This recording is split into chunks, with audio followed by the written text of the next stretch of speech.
A shooting at a car wash killed a popular North Texas rapper and his 5-year-old daughter on Monday. Tributes have been pouring in since news of their deaths. And now police are actively searching for the suspects responsible for this heartbreaking crime. Well, 2 people are dead after a shooting at a car wash in Forest Hill, just outside of Fort Worth. Now, this is a scene that is still very active at this point, as dozens have come to see it unfold.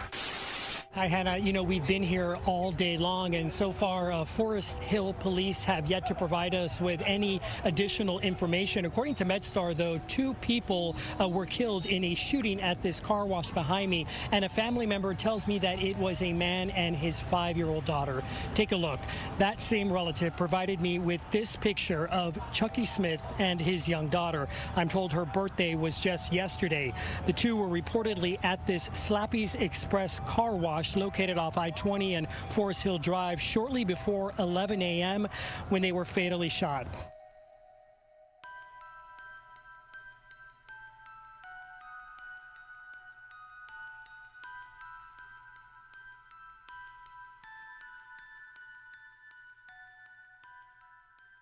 On March 3rd, 2025, Ronnie Sibley, known to the hip-hop community as G Lil Ronnie, had no idea that what started as an ordinary Monday morning would become his final hours on Earth.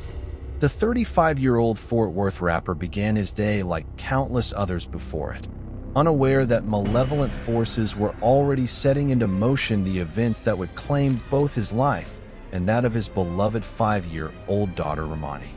The first light of dawn crept through the windows of Ronnie Sibley's Fort Worth home as he stirred to consciousness on what would be his final Monday morning. According to family members who spoke after the tragedy, Ronnie had awakened earlier than usual that day, driven by a restless energy that no one could have predicted was a harbinger of doom. The house was quiet, with Ronnie still sleeping peacefully in her bedroom, surrounded by the remnants of her 5th birthday celebration that had taken place just 2 days earlier. Family sources revealed that Ronnie had spent the early morning hours in his home studio, working on new tracks for an upcoming project he had been excited about. His aunt, Stella Houston, would later tell investigators that Ronnie had called her around 6:15 a.m. to discuss some business matters related to his music career. During that conversation, he had mentioned his plans to spend quality time with Ronnie that day, as he often did when his daughter was staying with him. The morning routine in the Sibley household followed a pattern that had become familiar to those close to the family. Ronnie was known as an early riser who used the quiet hours before dawn to focus on his music, while Ronnie typically slept until around 7:30 a.m. Friends and family members described their relationship as exceptionally close, with Ronnie taking his role as a father seriously and prioritizing time with his daughter whenever possible. By 7 a.m., Ronnie had awakened and joined her father in the kitchen for breakfast. According to neighbors who observed their morning routines, this father-daughter breakfast time was sacred to Ronnie. He would often cook her favorite meals and use these quiet moments to talk about her dreams, her upcoming school activities, and her future aspirations. On this particular morning, family members later revealed Ronnie had been especially excited about some upcoming activities at her school and had been chattering enthusiastically about her friends and teachers. The little girl, who had just turned 5, was at that magical age where everything seemed possible and the world was full of wonder and promise. What Ronnie couldn't have known as he helped Ronnie into the front passenger seat of his car was that his movements were already being monitored.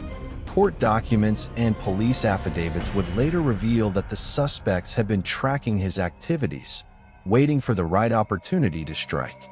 The level of surveillance suggested that this was not a random crime, but a carefully planned execution that had been in development for some time.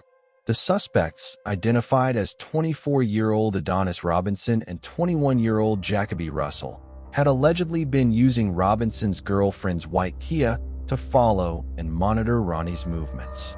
According to police testimony, the 2 men had been coordinating their surveillance activities through text messages and phone calls, demonstrating a level of premeditation that would later support capital murder charges.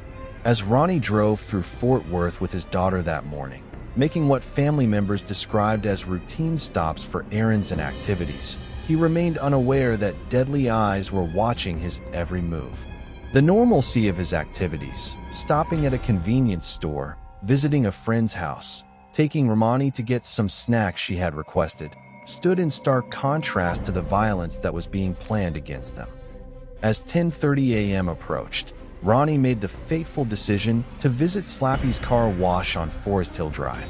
Family members later speculated that this was likely a routine stop, as Ronnie was known to be meticulous about keeping his vehicle clean. The car wash was located in an area he frequented, and there was nothing about the decision that would have seemed unusual or dangerous to him. What Ronnie couldn't have known was that his decision to visit the car wash would provide his stalkers with the perfect opportunity they had been waiting for. The location offered multiple entry and exit points for the attackers, while simultaneously trapping their victims in a confined space with limited escape routes. As they drove toward the car wash, Ronnie was likely chattering away in her typical 5-year-old manner, perhaps asking questions about their plans for the rest of the day, or sharing her thoughts about the various things they had seen and done that morning. For her, this was simply another adventure with her beloved father, a man who had consistently shown her love, attention, and care throughout her young life. The surveillance video that would later be analyzed by investigators showed Ronnie's vehicle arriving at the car wash at approximately 10:45 a.m. The footage captured the final moments of normalcy as he positioned his car in the wash bay, with Ronnie visible in the front passenger seat. Neither father nor daughter had any indication that these would be their final moments of life. 2 people are dead after a shooting at a car wash in Forest Hill just outside of Fort Worth. Now, this is a scene that is still very active at this point, as dozens have come to see it unfold. Fox 4's Alex Boyer joins me now with the latest on this. Alex. Hi, Hannah. We've been here all day long, and so far, Forest Hill police have yet to provide us with any additional information. According to MedStar, though, 2 people were killed in a shooting at this car wash behind me. The scene that unfolded at the 6500 block of Forest Hill Drive would forever change the landscape of North Texas hip-hop. According to witness accounts and surveillance footage, what began as a routine car wash visit quickly escalated into a nightmare scenario.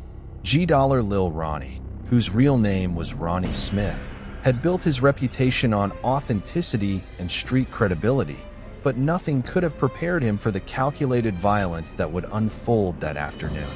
The attack wasn't random. Evidence would later reveal that Smith and his daughter were deliberately hunted down by assailants who had been tracking their movements. The precision of the attack and the coordination between the perpetrators suggested this was a premeditated act of violence that had been planned with deadly intent. On March the 3rd at 10:40 in the morning, Forest Hill officers were dispatched to the 6500 block of Forest Hill Drive, reference shooting. Our officers arrived and began life-saving measures, but both victims were pronounced dead at the scene.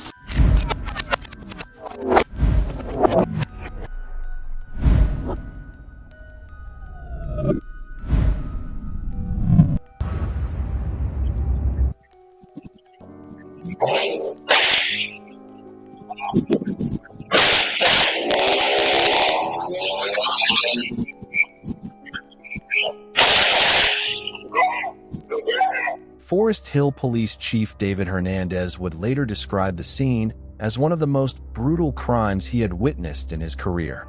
The investigation revealed that multiple vehicles had been involved in cornering Smith's car at the car wash, leaving him with no escape route. Surveillance cameras captured the horrifying moments as the assailants approached with military-style precision, armed with assault rifles and handguns. The bullets shattered the windshield of Smith's vehicle, creating a deadly spray of glass and metal that filled the car where father and daughter sat helplessly trapped.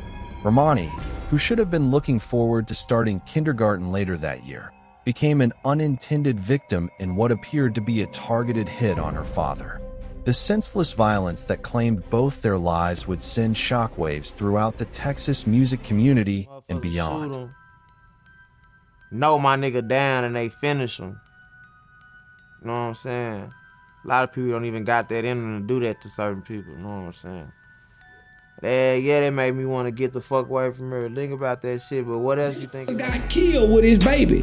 But let's just be real. The streets been talking. The word on the streets is the rapper who got killed with his baby got hit for $40,000 on the dice. He's known as the best gambler in Texas.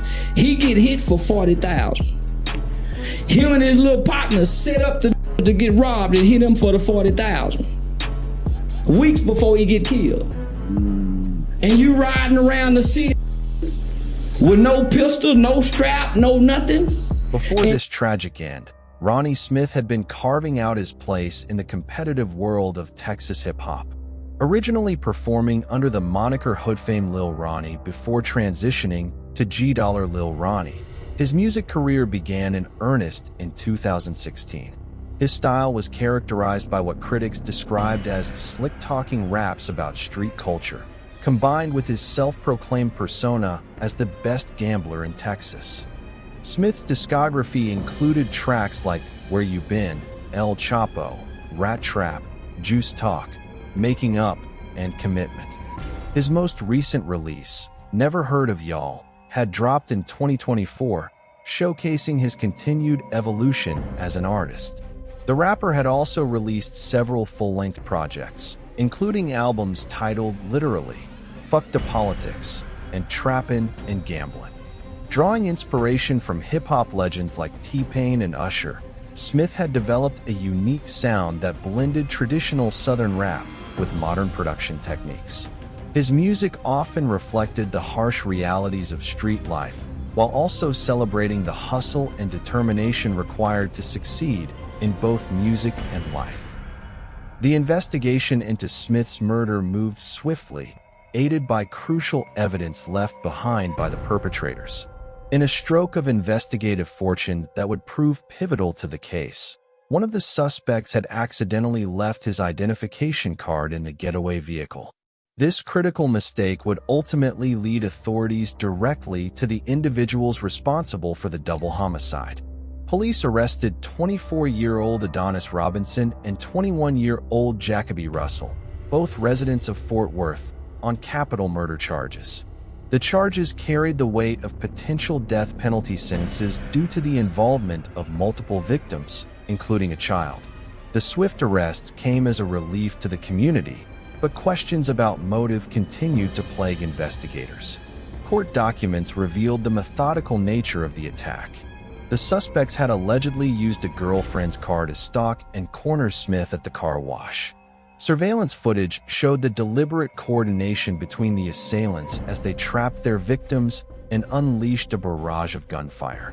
The premeditated nature of the crime suggested this wasn't a random act of violence or a crime of passion, but rather a calculated execution. He was doing the car, yes, ma'am, cleaning the car out, and somebody came through shooting and killed him and the baby. Police say the father and daughter were found dead inside their car just one day after they reportedly celebrated her 5th birthday. He was a good kid, y'all. He was. He didn't bother nobody. He didn't. The community response to the tragedy was immediate and overwhelming. Social media platforms flooded with tributes to both Smith and his young daughter, with fellow artists, fans, and community members expressing their shock and grief.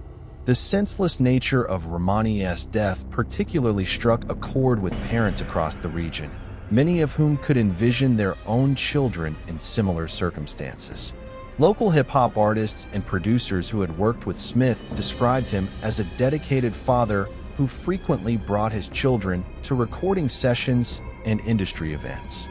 Friends emphasized that his role as a father was central to his identity, often posting photos and videos of his time with Ronnie and his other children on social media. He light up a room for sure. He had a smile, character, very charismatic. You know, he was one of a kind. You had so much love to give because your mommy and daddy loved you so much. You had so much to overflow and give to other people. The funeral services for Smith and his daughter became a powerful testament to the impact both had made on their community. Hundreds of mourners gathered to celebrate their lives, with family members, friends, and fellow artists sharing memories and tributes. The service highlighted the contradiction between Smith's street-oriented music and his role as a loving father and community member. Fellow rapper Go Yayo, who had collaborated with Smith and developed a close friendship, provided insight into the man behind the music. Go Yayo described Smith as someone who was genuinely trying to balance his street credibility with his responsibilities as a father. He emphasized that Smith was not actively seeking conflict, but was committed to maintaining the authentic image that his fans expected. Go Yayo's reflections revealed the impossible position many rap artists find themselves in, particularly those who come from challenging backgrounds. The pressure to maintain street credibility while also providing stability for their families creates a tension that can prove deadly. Smith's case became an example of how this balance can ultimately prove impossible to maintain. The rapper's collaborator also spoke about the impact of Smith's death on the local music scene, describing how his murder had created a climate of fear and uncertainty among other artists. Many were reconsidering their own safety measures and the potential consequences of their artistic choices. For the hip-hop community, Smith's death represented another tragic loss in a long line of artists whose lives were cut short by violence. His story became part of the broader narrative about the need for better conflict resolution, improved security measures, and stronger support systems for artists trying to escape dangerous environments. The memory of 5-year-old Ronnie served as a particularly powerful reminder of the collateral damage caused by adult conflicts. Her innocent death galvanized community leaders to work toward solutions that would protect children and families from becoming victims of violence intended for others. As the first anniversary of their deaths approached, the Fort Worth community continued to grapple with the loss while working toward positive change. Memorial events, scholarship funds, and community programs were established in their honor, ensuring that their deaths would not be in vain. The case of G Lil Ronnie and his daughter Romani ultimately became more than just another tragic story of hip-hop violence. It served as a catalyst for community reflection, a call to action for those working to address systemic issues, and a reminder of the precious nature of life and the devastating consequences when conflicts are resolved through violence rather than dialogue.